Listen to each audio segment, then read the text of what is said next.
अंतिम संस्कार के लिए सारा साजो सामान खरीदा और बिना किसी कर्मकांड के पार्थिव शरीर की अंत्येष्टि में लग गए।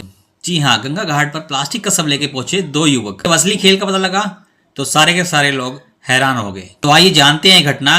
उत्तर प्रदेश के हापुड़ में गढ़ मुक्तेश्वर है, जहां गंगा किनारे ब्रज घाट में अंतिम संस्कार होता है। यहाँ पर हुआ ये, हरियाणा नंबर की i20 कार में 4 लोग सवार होकर आते हैं और गाड़ी से फिर एक शव निकालते हैं। अंतिम संस्कार का सारा साजो सामान भी खरीदते हैं और बिना किसी कर्म कांड के पार्थिव शरीर की अंत्येष्टि में लग जाते हैं।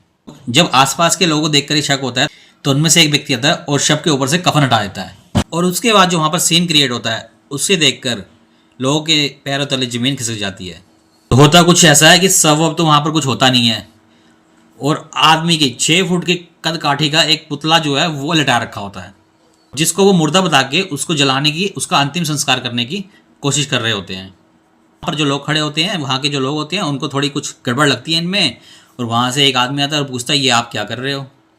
तो वो जो लोग वहाँ पर डमी को लेके आए होते हैं, चारों लोग, वो कुछ जवाब ढंग से दे नहीं पाते, वो गोलमाल करते हैं, जहाँ पर वो फंस जाते हैं। जैसे उनको वहाँ गोलमाल जवाब मिलता है वहाँ के स्थानीय लोगों को, वो वैसे ही उनको लगता है कि नहीं, कुछ ना कुछ तो गड़बड़ है, और वो वहाँ पर जो स्थानीय पुलिस होती है उसको इन्फॉर्म कर देते हैं।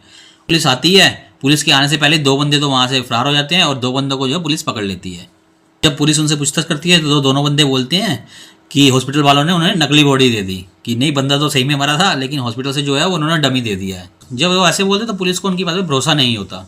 सवाल यह था कि वो पुतले को लेके क्यों आए, पुतले का अंतिम संस्कार क्यों कर रहे थे, इसके पीछे कहानी क्या है।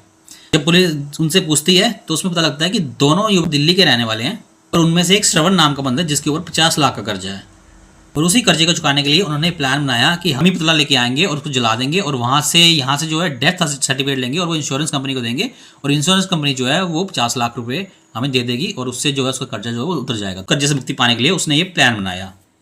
उसने क्या किया, उसने अंशु नाम के एक लड़के जो उसकी दुकान पर काम करता है, पहले उसके नाम पे 50 लाख का जो है वो इंश्योरेंस करवाया, और फिर उसका डेथ सर्टिफिकेट हासिल करने के लिए डमी का अंतिम संस्कार करने की कोशिश कर रहा था। और जब अंशु जो उसकी दुकान पर काम करता था, जिसके नाम का वो डमी पुतला जला रहे थे और जिसके नाम का वो डेथ सर्टिफिकेट पाना चाहता था, जब पुलिस ने उससे फोन पे बात करी तो पता चला वो तो प्रयागराज में अपने घर पे बैठा और बिल्कुल स्वस्थ है, ठीक है, और इसको तो इस मामले की जानकारी भी नहीं है, पता ही नहीं है उसको कि क्या हो रहा है, भाई मेरे नाम पे क्या हो रहा है उसको ये भी नहीं पता। इसके बाद डीएम अभिषेक पांडे ने आदेश जारी किया है कि मृतक की पहचान का कोई भी प्रमाण पत्र मिलने के बाद ही के नाम की एंट्री जो है वो रजिस्टर में होनी चाहिए, जिससे क्या है कि लापरवाही होने पे कड़ी कार्रवाई होगी और मृतक की पूरी जान पहचान के बाद ही उसका अंतिम संस्कार और रजिस्टर में नाम चढ़ाया जाएगा।